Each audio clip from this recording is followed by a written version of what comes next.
Well, we have all the folks here today who actually want to do business. And I am excited to be here. It's a pleasure to have our distinguished panel who is going to share their views on how do we do business with each of their respective companies.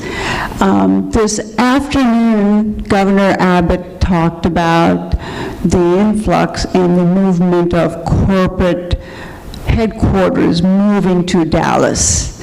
And with that, the creation of the jobs that we've had in the city of Dallas. Along with that, we have to support the infrastructure that City of Dallas does.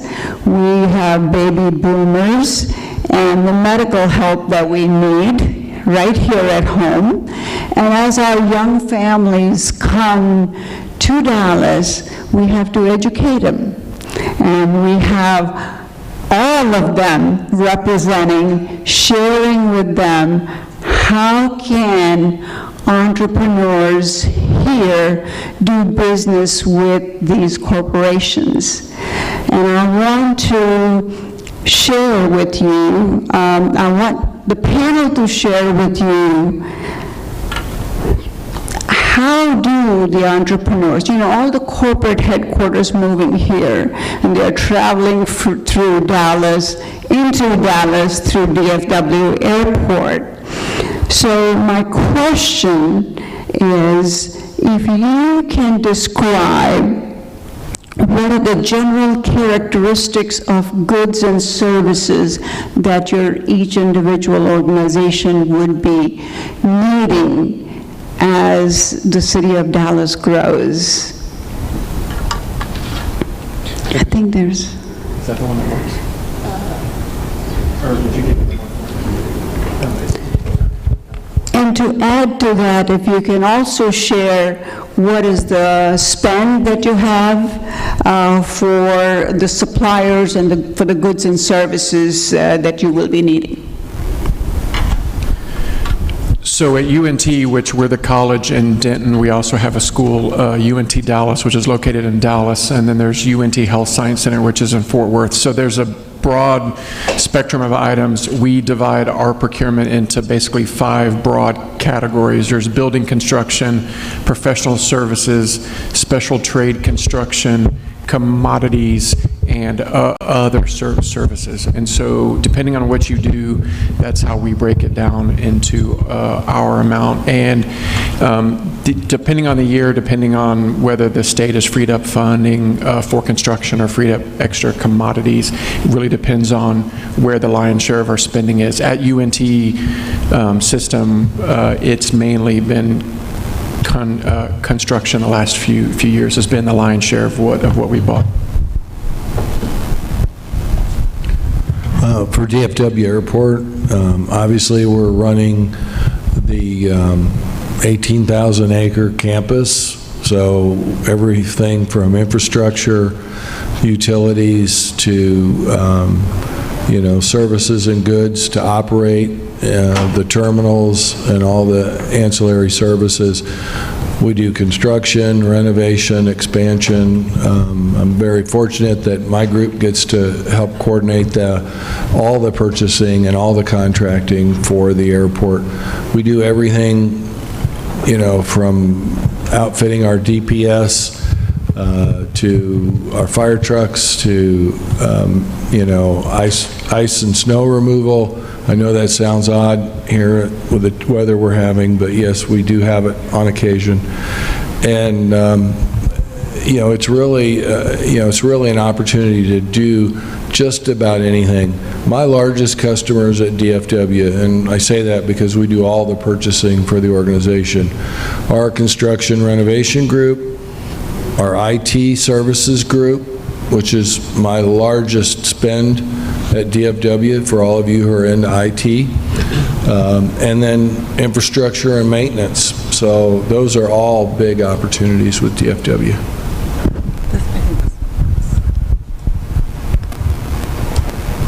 Hello, yes.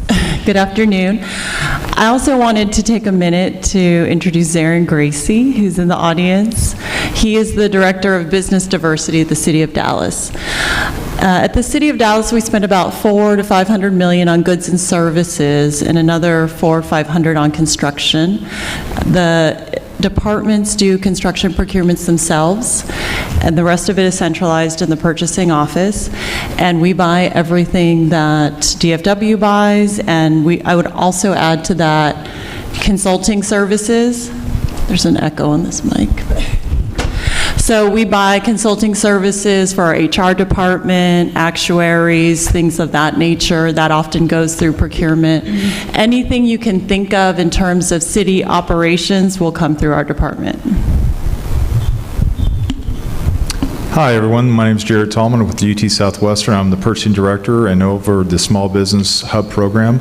I'm very similar to Greg over here. We're a state entity, so the same categories that Greg has, the same categories I have. What makes Southwestern a little more unique is we're just blowing up. We're growing rapidly. We have off-site clinics. We have 77 off-site clinics, and that's expanding. We're all the way into Fort Worth now. We're all the way in Sherman now as well. So from east to west, we're growing rapidly. You see the Clemens Hospital is expanding, the Brandon Cancer Center. It'll be building here soon. You've seen the Harry Hines across the street. You see all the dirt moving. So that's going to be Brandon Cancer Center Phase 1. There'll be a Phase 2 2 years from now. So I'd say the big opportunity is anything construction related, but it's not just construction trades, it's also everything that goes into the FF&E, the IT, the consulting, the engineering. I mean, it's endless. The only constraint is we're a state entity, so I'd recommend everyone, some of the events I've been to, like this one, is register for our website. We have a bid portal. I know everyone's heard, you go to the bid portal, it goes into a black cloud. That's not how it is at Southwestern. My background in procurement is I'm a data guy, I'm an analyst, so I'm data mining you. I heard the urban area gentleman earlier talk about data mining our kids and what we're doing and how they're building out their business structure and how they're expanding. That's what I'm doing at Southwestern. So if you log into our portal, I'm going to ask you a lot of questions. And I know some folks will say, well, I don't have time for that. Take your time and answer those questions. That helps me data mine to find out when I'm looking to bid certain procurement categories. I can actually find you and I can alert you. I can alert you either with an email blast by a contract specialist doing the RFP, or I can send you a system-generated email based on what you've selected. The other thing I want to make sure everyone's clear on in the world is changing in supply chain. In corporate America, people are doing things called bundling, right? They're doing category strategies. So we're looking at group purchasing organizations, or the GPO, the state contracts, the UT System Alliance contracts. So I also want to educate the community on how do you get to those contracts. I was hoping that I could give something out today, but maybe afterwards I can get with your old leadership for the council so we can go ahead and get that out. There's different group organizations that my procurement team constantly is opting into, like a DIR contract with the state, a TexMOS, Premier on the health side. So I think it's critical for small business to understand all those different methods of procurement, because a lot of times at Southwestern, I'm not bidding things out, not because I don't want to, I just don't have the staff, the resources, the time. And with the heavy demands of the city and our community as far as increasing patient care, access to patient care, sometimes we have to make quick decisions on getting someone in there. So what I'm getting at, for example, the DIR contract for technology, I'm going to reach out to 3 vendors and make sure I do at least 2 hub vendors and say, listen, I need a quote within 10 business days. And that could be all the way up to $100,000, if not more. And a lot of times in the past, new companies are saying, wait a minute, I just thought that was spam. They didn't bid, and they missed out on getting their foot in the door with Southwestern.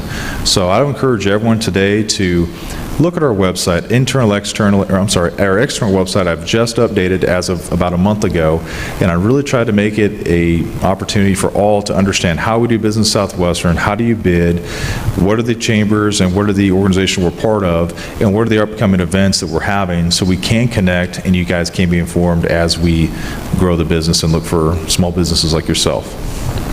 So getting started with each of your organizations,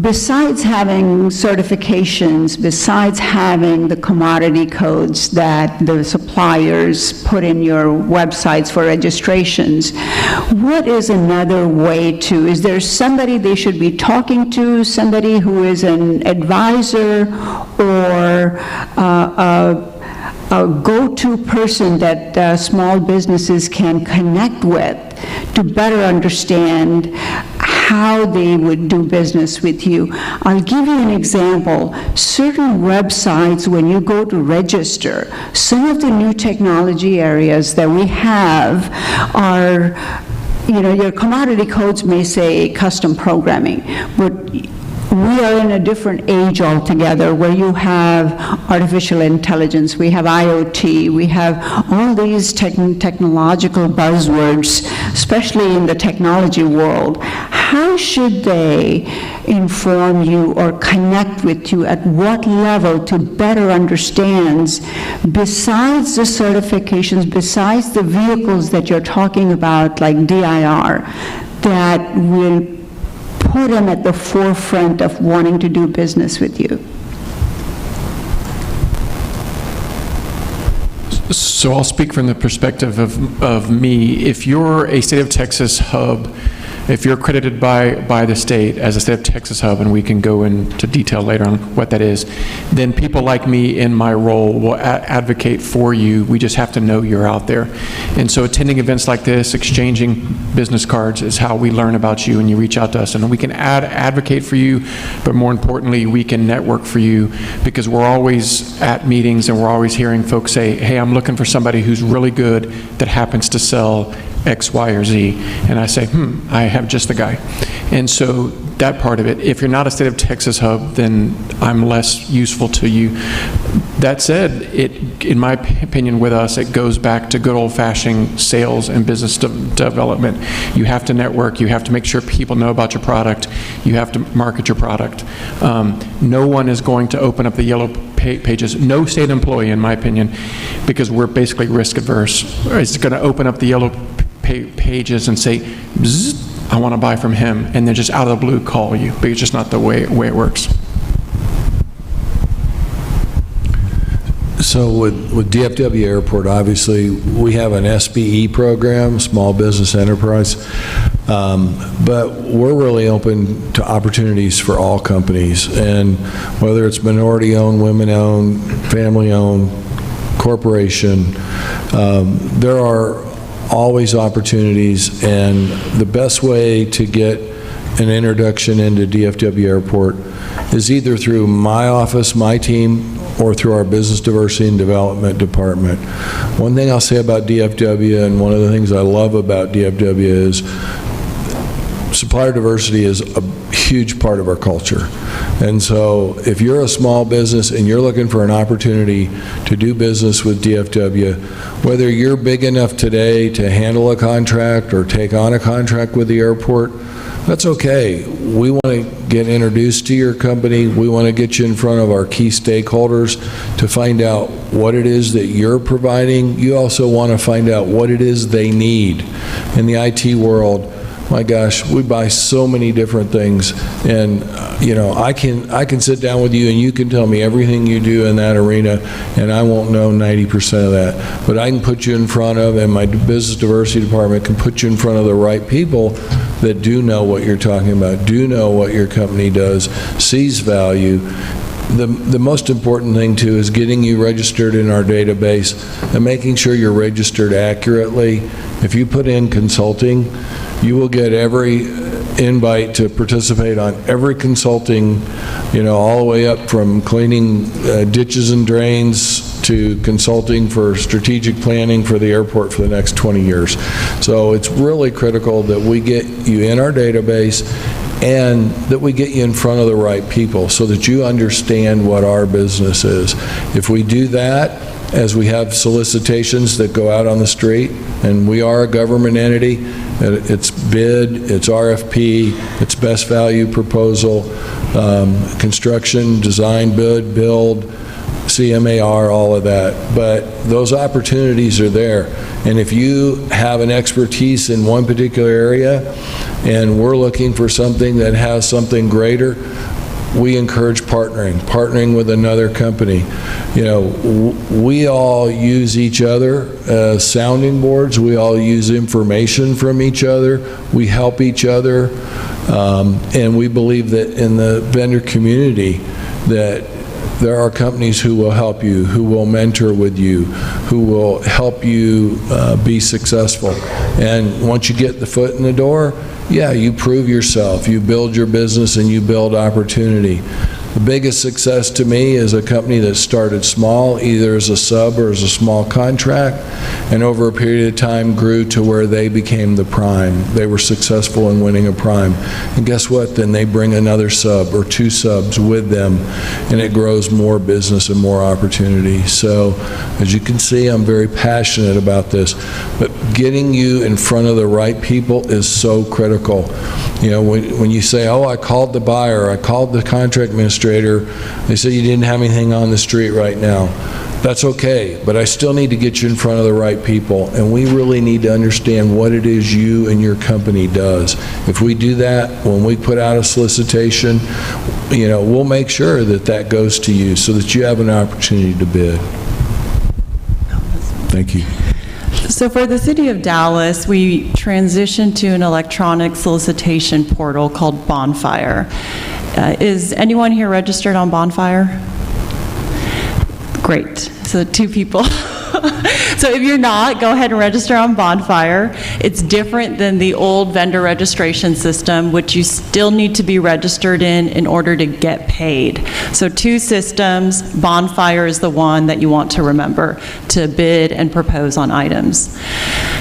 So the advice from the City of Dallas would be to go ahead and compete. Read the specs, read what's out there, go through the process. It is a complicated process.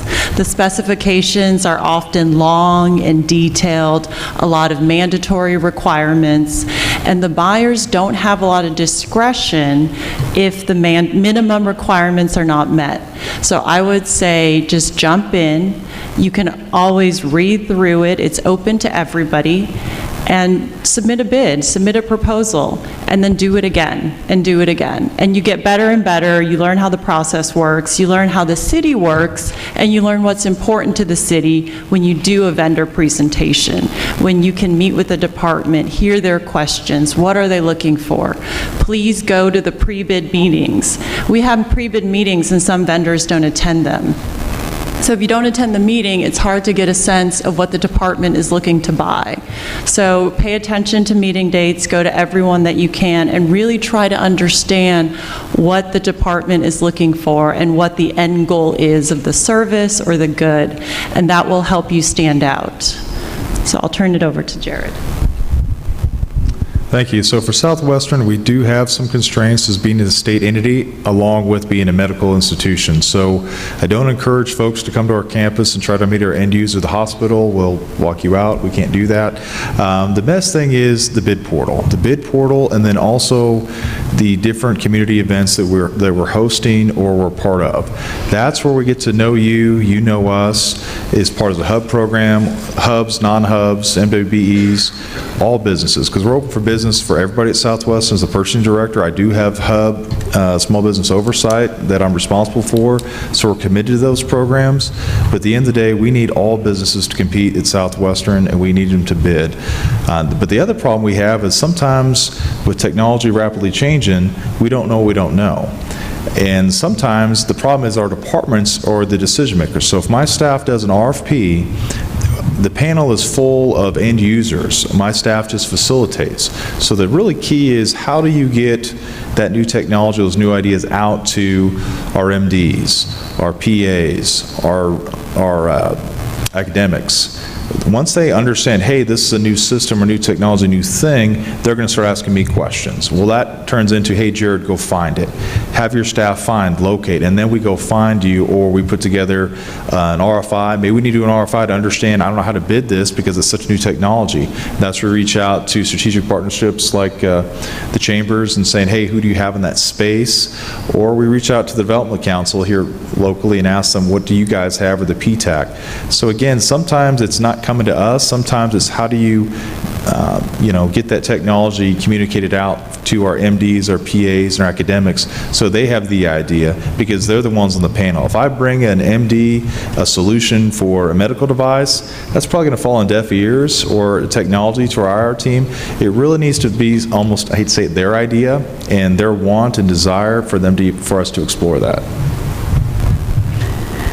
So I'm a believer that in failure is your biggest learning and followed by success. And I will give you an example of my personal experience. About a couple of years ago, we as a company bid on staffing contract, and Greg, if I may say, for the airport. And to my surprise, we didn't win it. And we were really disheartened that we put a lot of effort into the proposal, but we did ask for a debrief. And it was amazing what we found out that we could have done different in our proposal that would have led to our success.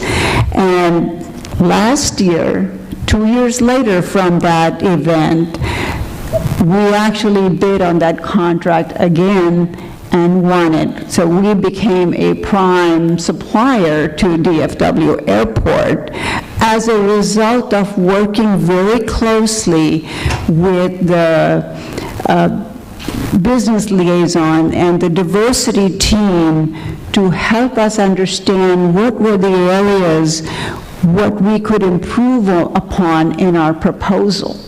So I want to ask the panel, I am a live example of a success story with DFW Airport. I want to ask the panel if you can share some of the success stories that you have had in your organizations.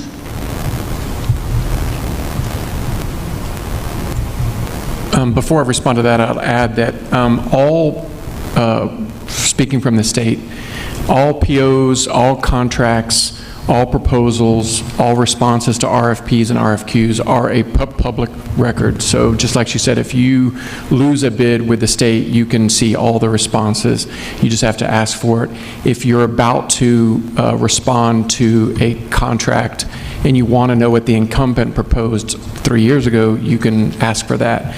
It's the answers to the test, and a lot of people don't know you can do that. So it's a little bit of paperwork to try to figure that out, but you can see all the contracts, all the POs, and all the terms, because it's public record. I'm speaking just for the state. I'm not speaking for anybody else. Is that part of the Freedom of Information Act? Correct, right. And Senate Bill 20 from a couple years ago, that all the POs, all of our POs are published on the website somewhere, squirreled away where we hope when nobody finds them, but they're out there to look for. So my answer to the biggest success or a success is so I don't want to limit it to just a certain, because it's getting into people's proprietary info, but I will say it's about networking. You're finding a person who sells a particular product or a particular service, and you know they're really good, they have a history, and you are able to matchmake them. So for example, at UNT Dallas, which is our campus in South Dallas, they were considering switching from one large brand of multifunction printer device to another brand, and they were out there looking. So I happened to run into a veteran-owned business who was in that market. I set up a meeting between them and the IT director at UNT Dallas, and fast forward 9 months later, we bought about $500,000 worth of these multi-function devices from him, and more importantly, is it's opened the door to a long-term product and service relationship that has survived for the last year. And we just opened our College of Law in downtown Dallas, and his products went in there as well. So it's always room for growth. So was that sort of what you were looking for? Thank you. So I guess I could use your example, but I think when Rena talked about debriefing is really valuable, because you actually sit down with our technical reps. So if it's an IT solicitation, our IT folks are at the table, along with business diversity, our procurement folks, and we share with you in your proposal what you did real well. You know, you got to think about all the work and effort you put into that proposal. And then our evaluation committee is evaluating your company. They may know you from some past work you've done. They may not know you at all, but they're reading in there and they're looking at what we put in that solicitation, what that scope is, and how you responded to it. From that, they have to determine whether or not you're a viable player for that contract, especially in the RFP arena, because it's not just price, it's not just minimum qualifications, it's who brings the best solution, the best management team, the best reporting, back office IT, whatever. Those are all critical things that get evaluated in there. Greg's absolutely right. If you're bidding goods or what I'd call standard services, go out and do an open record request and find out what we're doing today, who's doing it today, what's it cost, is that an arena that you can compete in? There's nothing more disheartening than getting a small business who bids on something. They have a lot of heart, a lot of capability, and they're not price competitive at all, and that's very frustrating because you want them to be successful. You have to know what that business looks like, and that public information request for record helps you get that understanding. From the debriefing, we're going to tell you what you did really well, where you impressed the evaluation committee. We're also going to tell you where you missed the mark. It could be that you left out something. You didn't give details on a particular part of your program that was mission critical. And sometimes when we point that out, it's an aha moment. They're like, you're right. We had a one-pager in that book. We did not go into detail. We did not explain how that actually works. And that could be an added value to that proposal that would have increased its score. So, again, ask if they don't offer a debriefing, ask for a debriefing. It really does help. And keep coming back. Rena and I had our first conversation 7 years ago. So, keep coming back, keep responding. As you said, you'll learn each time. And the other thing is, you help us. When you debrief, you tell us, gosh, when we did that solicitation, we didn't completely understand this portion of it. Because my goal with my team is to make sure that what we put on the street is something that makes sense, that it's something that you can bid to and that you can propose to, and hopefully be successful. If I don't give you enough information, tell me, Greg, you guys don't give us enough information. We have to make too many assumptions. Then that puts me back to my stakeholders to say, we have to give them more information. We've got to do this. So it's really about improving it and giving every company opportunity. Thanks.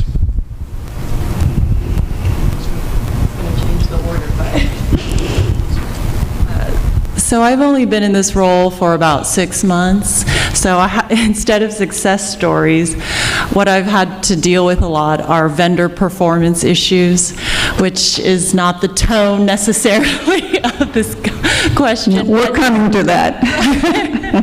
just to put it out there, once you get the contract, it is important to develop that relationship with the department, make it clear on both sides what the expectations are, what the deliverables are, and communicate well. And that will affect the specs when that contract goes out next time. So we are paying attention to that. We're developing our contract management program because we want that to be a bigger factor in the evaluation process the next time. We don't want to keep awarding to vendors who don't perform. So that is an opportunity for people who really want to give the city of Dallas value, who care about the taxpayers, and that's going to be coming down more and more. So please be on the lookout for that. Thank you. So for UT Southwestern, just like North Texas, we're in the same boat. We don't, unfortunately, do any type of any after-action report when it comes to if you didn't win the bid. We don't do that, and the reason why is we can only give limited, if hardly any, information as far as a debriefing is concerned. So currently, right now at Southwestern, we don't do that. I will tell you that I'm committed to the HUB program and purchasing for all, and so we've updated our external purchasing website to have, in 2 tabs off the left side, contract transparency report and PO transparency. I think Greg did a good job of explaining that you can download that data, you can easily just dig into the data, find out who we're awarding to, who we're buying from, and see if they're your competitors. And then, like Greg mentioned, my boss will get me in trouble here, but you can do an open records request to get all that type of detail in the RFP, who was awarded, how was the bid tabulation completed, so you can kind of sharpen your pencil and see if you can come back at it again. The other thing I want to mention too is a state entity, because I can't help you because of the rules of Senate Bill 20. Has anybody heard of the Cross Timbers PTAC Technical Center?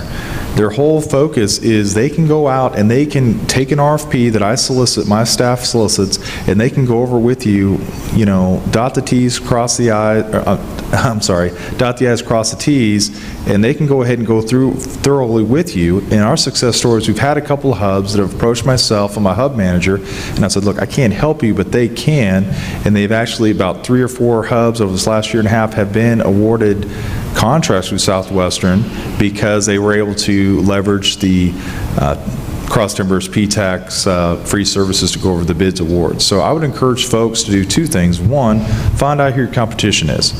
If you can't get your audience with me because of the state rules and we're a medical center, do the transparency report, look at the contracts, look at the PO expenditures. And then also when you do get the RFP that you're qualified for, go to the Cross Timbers Technical Center and get a second set of eyes on it. It's free to you, it doesn't do any cost to you, and submit those bids, and that'll help you. And then go to those centers also if you do lose the bid and you get the transparency report or all the open records requests, and have them go over it with you to help you.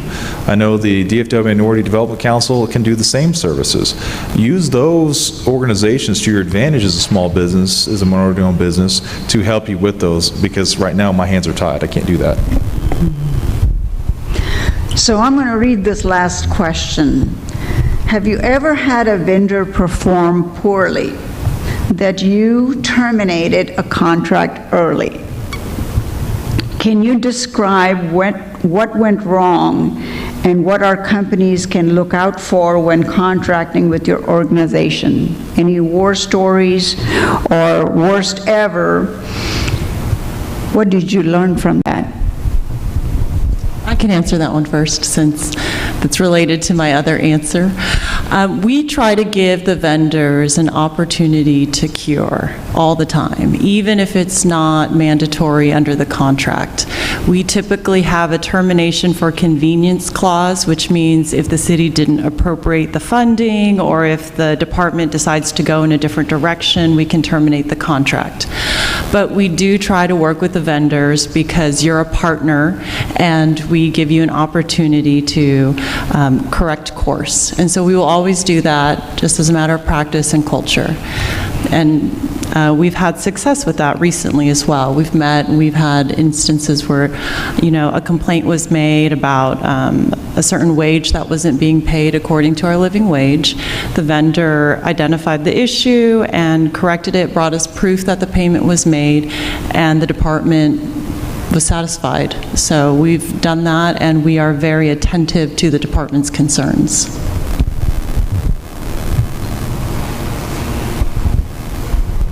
No, I got one here. I want to hear from the airport.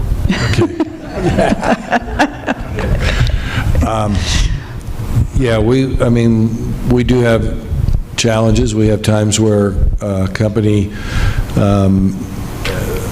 again, maybe they thought, oh, we can do this, and it's a large contract, but we can do it, and they come in and, they low bid it, or they bid it with a very lean margin, and they realize, wow, it takes twice as much manpower or equipment or whatever to do the contract. In some of those cases, they didn't do their homework, and absolutely we give everyone an opportunity to cure and try to get it resolved.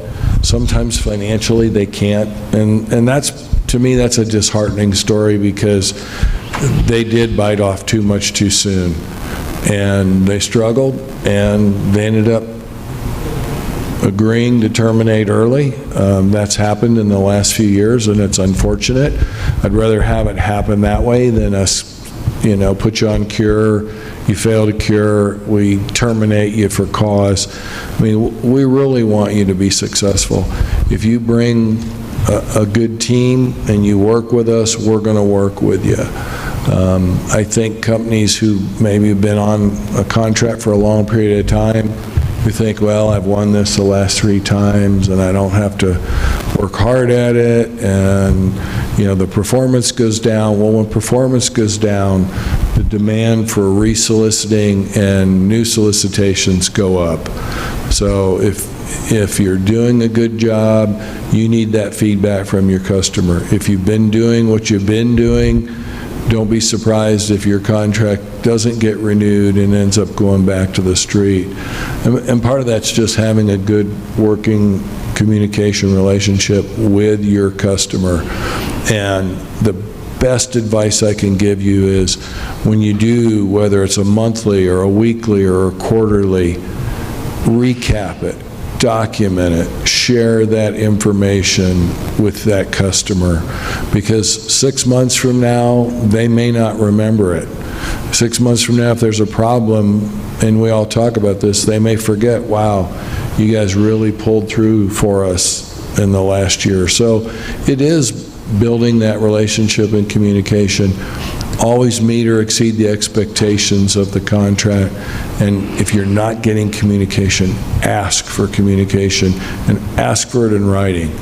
If I tell you you're doing great, and then I go tell my leadership they're not doing a good job, we need to bid that contract, I'm not doing you justice, and I'm not doing my organization justice. So, again, that's mission critical.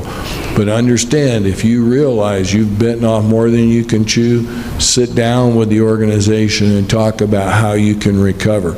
Sometimes it's you bring in a sub to help you and bring on that additional. Sometimes it's, from a cost standpoint, it's a losing proposition. Let's figure out how to move forward as a business partner without causing you a greater financial risk.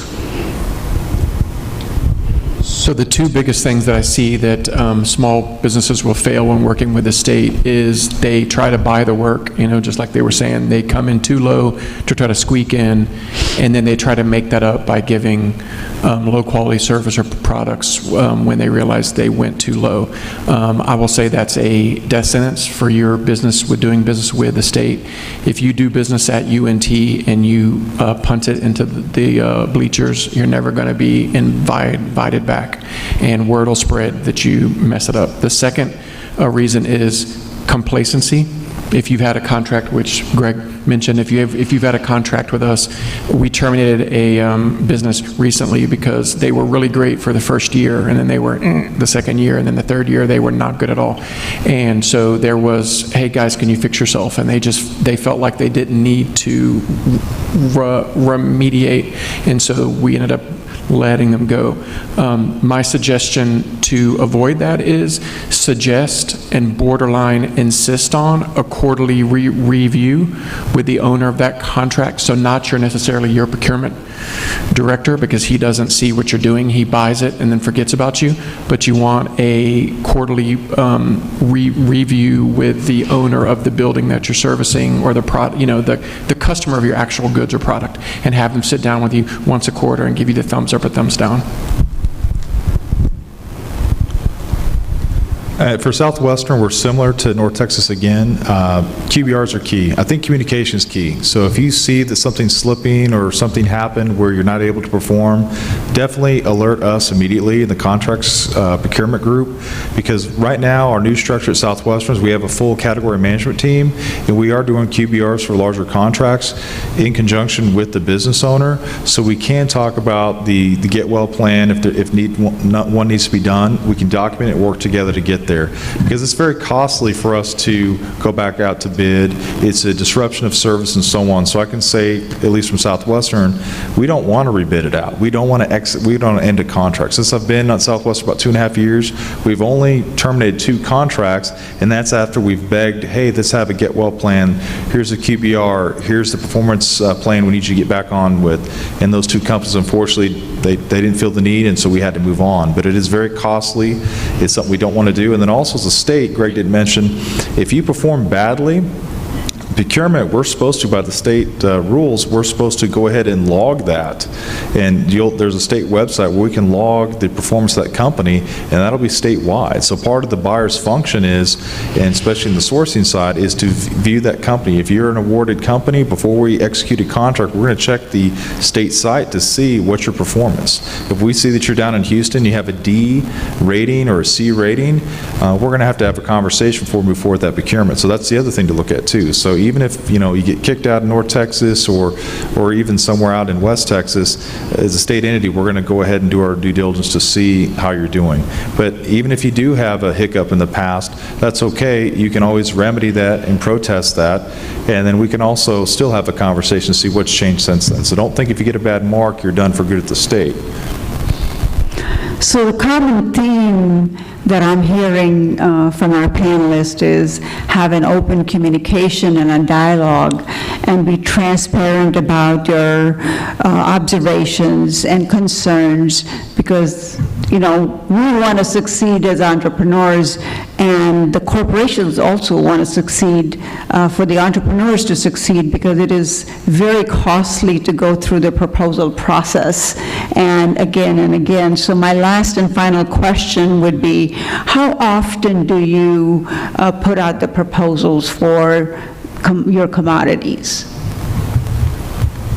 Well, that's a trick question, because like I mentioned earlier, with category strategy, I'm going to actually be looking at my GPOs first, right? Whether it's TexMOS, DIR, Premier, UT Alliance. Generally, those contracts are every 3 years with 2-year extensions. So if it's a UT Systems RFP, they're going to put an RFP out, they're going to award, multi-award generally. That's our new rule at Systems. We're trying to do multi-awards. We're not just picking one, we're picking a few. So if we do have a concern with a certain vendor, we can just opt into the second winner and move on. So I would say every 3 years. Contracts are now awarded every 3 years with 2-year extensions.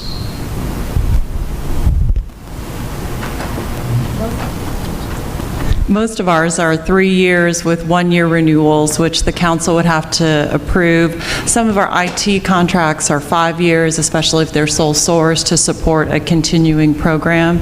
So it really depends. We are doing indefinite delivery, indefinite quantity contracts, which means there's no cap on the spending authority, and those are usually for 2 years. So you can look for those every 2 years. Probably the rule of thumb for DFW is 3 to 5 years. Again, it could be 2 years with 3 1-year options, or 3. If that contract solicitation requires you to invest capital in equipment, infrastructure, IT, it could be 5 to 7 years, depending on what that investment is. So again, we look at that holistically to determine, what's happening in the market, as well as what is the investment. On commodities, more than likely are 2 or 3 years with a few renewal options. We'll watch the market. If the cost of goods goes down, we probably won't renew, and we'll probably go to the street. If it stays steady and the performance is good, we'll renew. For us, it depends on whether service, product, so on and so forth. Like Jared said, we'll go to a GPO, which is also known as a cooperative agreement. Neil, we should probably have a class on that at some point in time. I'm sure your folks will love that. So we'll go to those if we can, because those have been pre-solicited, so we're going to save a ton of money by not having to do the RFP, not having to get the panel together to choose, so that saves money. But when we do them, they're usually for 3 years with 2 or 3 one-year renewal periods at the end, depending on their performance. So it could be 3 to 6 years, depending. And then, like Jared said, the GPOs have a set amount as well. And if you miss that, their door is closed for like 3 or 4 years. So it's smart to get informed of those things. Well, thank you for all this information. And one of the things I think entrepreneurs fail to ask is, when is your proposal? If you bid on a proposal and you don't get in, it's a good idea to ask, when is the next proposal going to come out? Because then you are positioned to ask the right question in that time frame and get ready for the second time. So we'll open it up for any questions that you might have from our panelists. And I have a comment before I hand it over to someone for questions. One of the things that we do at the Chamber is, if you have a specific bid that you're looking for vendors for, and I know Greg is really great about this, we'll get an email, and we get it from the airport as well. We'll get an email, and what we do is, if we see that there's a specific type of service that you're looking for, if we have members whose company services match the type of service you're looking for or product you're looking for, we actually email that bid out to our members, and that's a service that we provide. So I know it can be administratively expensive or difficult for you to send out every single bid, but sometimes if there are key contracts that you need multiple bids on, or you want more diversity of bids on, even though everybody may be looking for those, if you also send us an email, we make sure to get those out to our members. And that's just another way of you reaching a broader audience, because we're not watching every single website every single day for postings. So that's just a suggestion, but happy to have you all.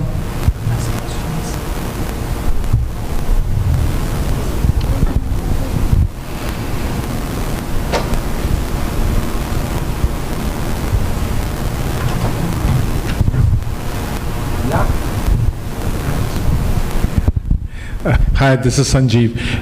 Do you help with this minority certification or women-owned businesses as part of prelude to before you send out the bidding, etc.?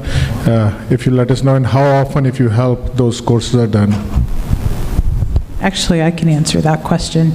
So we work with 2 partners, primarily the Minority Supplier Development Council and the Women's Business Council Southwest.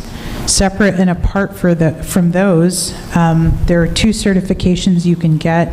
One from the Texas Comptroller's Office, which is the historically underutilized business certification, which is the hub certification. And then the other certification you can get is the SBE certification, which I think is through the Small Business Administration, if I'm not mistaken. There is NCTRCA as well. Also, yeah. And North the Texas Central Certification Agency. Yes. And the NCTRCA certification is an unpaid certification. For some of the other ones, there is a payment for those. Hub is nice because it's a 3-year certification. The other ones, I think, have to be renewed annually. Yeah. It's tyranny with only one microphone. I know. Of course, I'm pretty sure I can project my voice. So it'll be okay. Okay. So, Zarin Gracie, I'm the Director, Office of Business Diversity with the City of Dallas, but I'm also the chairman of the board for NCTRCA. She's right, there's those 3 certification agencies. DFW, their Minority Supplier Development Council are always having trainings on how to get certified and what that process looks like. Women's Business Council as well. NCTRCA, we've gone through some revamping, so we'll start having some of those trainings as well to get you engaged. But if I understood your question, you don't necessarily have to be certified in order to do business with the City of Dallas. So you can, blue, green, purple, CUNY wants competition. So I don't care if you're certified or not, you can get in, and then we can get you connected to the certification agencies and get you going through that process, even as you're competing or even as you have a contract with the City of Dallas. So I have a question for Jared. If you don't have a DIR contract, can you team up with somebody who does have a DIR contract and provide your services through another company? Absolutely. Every bid at the state over 100,000 requires subcontracting. So even if you are a hub and you're awarded a tier 1, we still as a state entity required to fill out a subcontracting plan. Meaning, are you going to self-perform? That's okay. Or if you identify you are going to be doing some type of second tier or third tier spend, we're looking for you to fill out the subcontracting plan where you identify that you did your good faith effort outreach. So that's the advantage of the state for the hub program. Any procurements over 100K, even if we're opting into a DIR contract or a TexMOS or GPO contract, anything over 100K, the bid must come back with a subcontracting plan, and it either needs to say self-perform or you are going to subcontract. And if you do identify subcontracting, we're going to ask you to go through the good faith effort and validate you go through the good faith effort before the procurement's awarded. So to answer your question, yes, you can, and that goes back to what I keep talking about, the transparency report.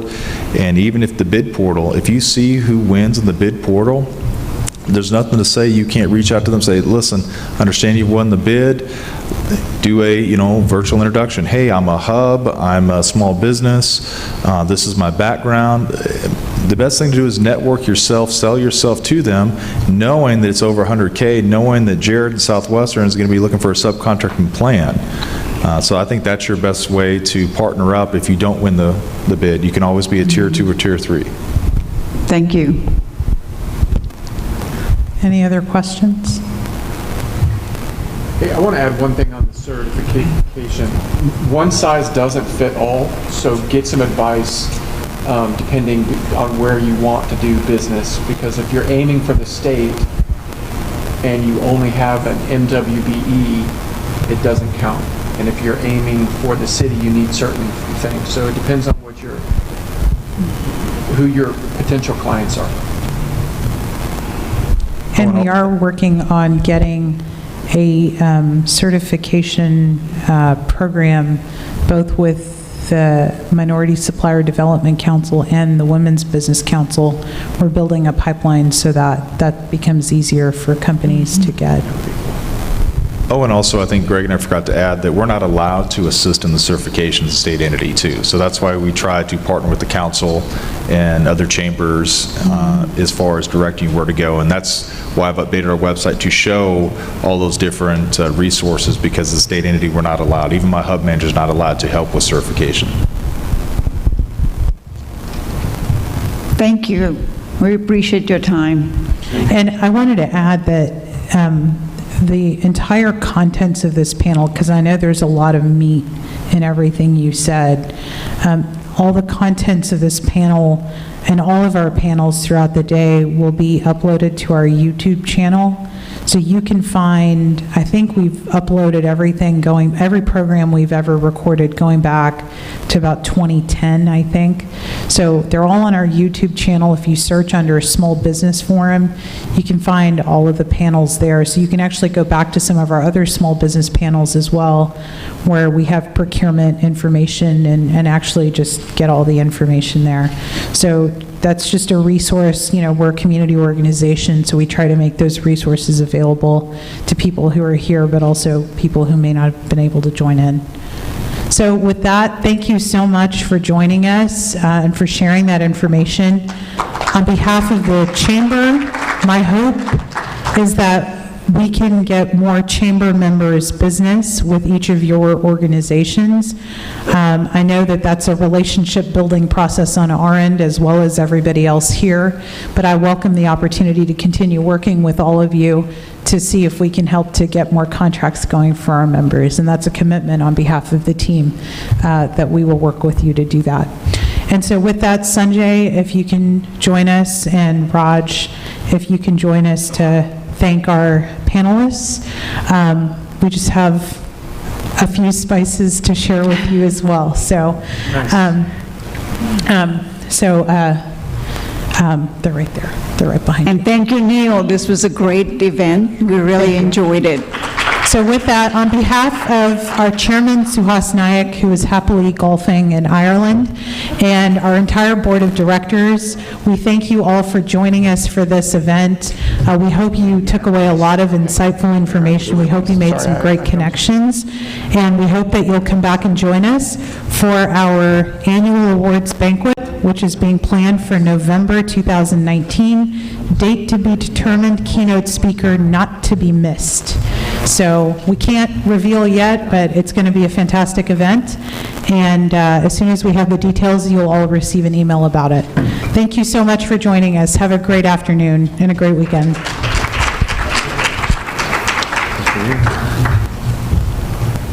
Thanks so much, yeah. I've been eyeballing this all day. I hope it was mine. Photo.